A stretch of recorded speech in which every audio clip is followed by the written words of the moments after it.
we started the opening statements on this end, so I think we'll start the closing statements on the other end. Is that okay with everybody? We're prepared? Chris, you'll lead off. That's fine. Well, thank you again for everyone for sticking it out here as we get later and later. There are three key things that make a good, effective state legislature. It's a commitment to constituent service, and solving problems of constituents, being able and willing to listen to the concerns and being able to actually solve problems. And the second thing is being able to actually get things accomplished in the State House. And the third thing is having fresh ideas to try and solve problems.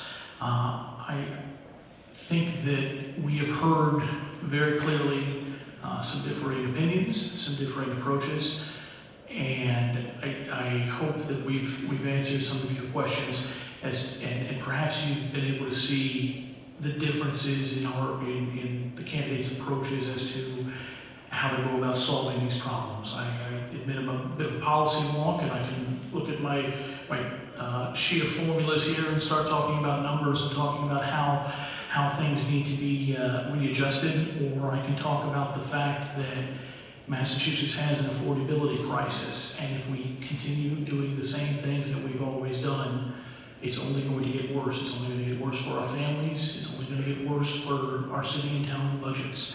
I'm asking for your vote because I see a myriad of problems in front of me that I know that we can fix.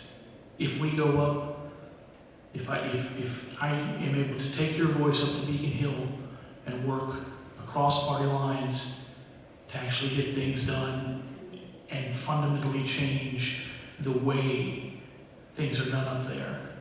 And is it a tall order? Absolutely.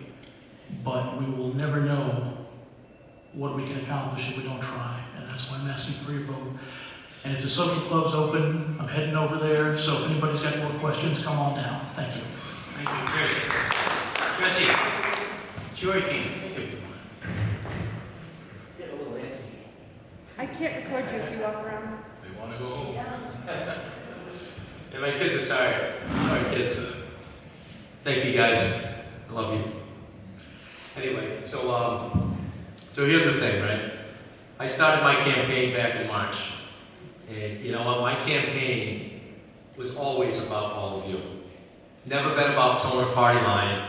It's never been about Democrat, Republican, any of that. It's been about getting rid of the division, getting results delivered to our cities and towns. Now, here's the thing.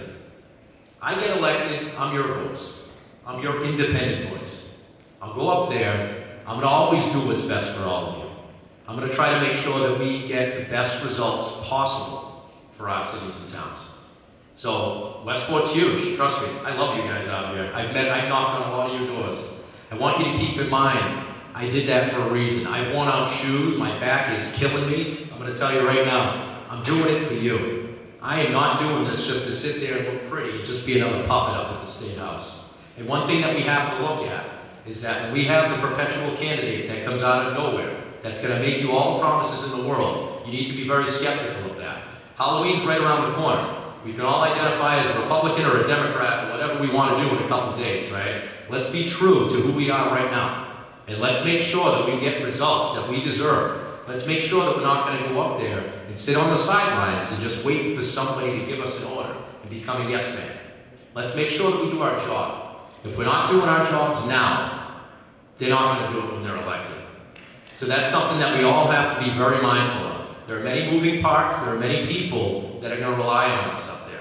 So we can, spit a lot of game here, right? Put your money where your mouth is. Let's go. We need to get things done. We're at a breaking point, all right? I have a very good life going on. I have a beautiful family over there that I miss.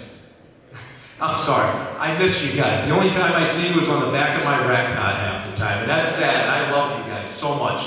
I'm doing this for them. I'm doing this for other people like me that their kids rely on that. I want to make sure that we invest in us, invest in our future. And as God is my witness, I will never, ever, ever cave to playing the party politics. That's why people over party is something I believe in. And I'm telling you right now, I met a lot of you at the social club as well, too. And you know what? I know what you guys need. You need change. You need me. And I'm here for you. I've listened to you. We need representation. And I ask for your vote on Tuesday, November 5th, or before then. Thank you.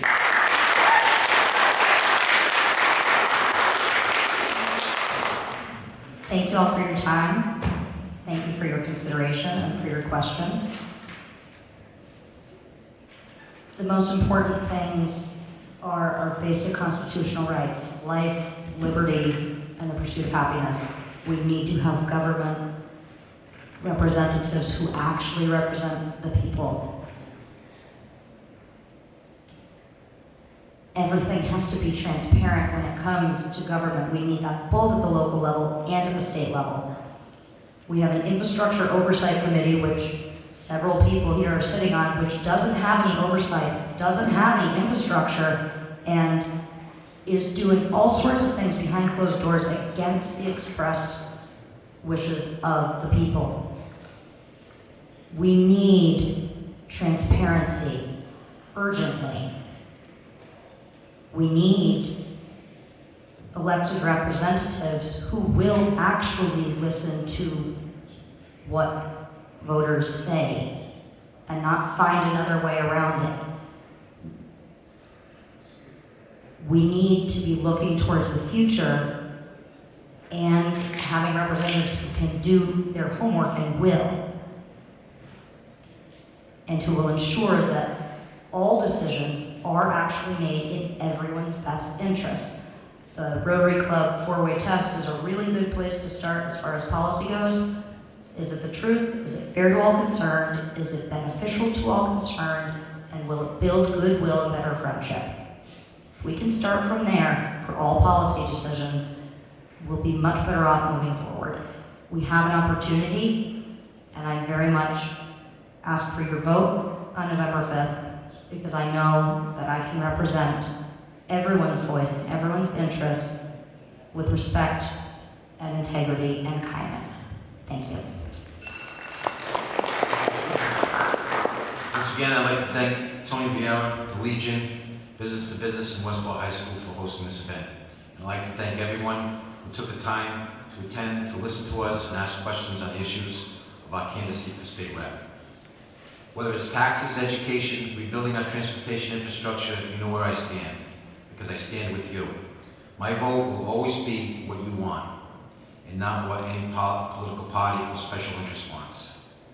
But what I do want to consider the highest priority for our district is making sure our citizens receive the best quality of life possible. The affordability, clean drinking water, safe environment, because without these essentials, everyday living and life is in danger. Without doubt, I think that some of our state tax dollars that are being spent wastefully on other issues that do not benefit us. These funds should be utilized to improve and provide clean drinking water and provide a safe living environment for you, for me, and for our generations to come. On Tuesday, November 5th, I, Manny Soares, independent candidate for state representative, respectfully ask to consider voting for me, your new state representative. Thank you. Thank you. Again, thank you everybody for coming out tonight. I appreciate the opportunity to speak to you all. I'm hoping that my experience matters down the line. I hope I explained clearly how the state is effective here, how it affects us here in town, with the cross-sectional roads, the horseneck beef with thousands of cars coming down the road. We need to stay on top of it. Matter of fact, we might be a little spoiled because 88's been redone a couple of times with Mike and Paul at the helm. Route 6 has been redone. All of our highways are in decent shape. And there'll be more coming in the future, hopefully. We want to increase the bike path and a few things down the line. So I ask for your support down the line. Been a selectman for over 20 years. Hit every kind of thing you can imagine. Now with a pandemic a couple of years ago, blizzards, hurricanes, shorelines washed out. So I'm very familiar with what's going on down here. And there is times when we need the state very badly to come down and bail us out. And I'll certainly be there for you. Thank you. Thank you, everybody. Good night.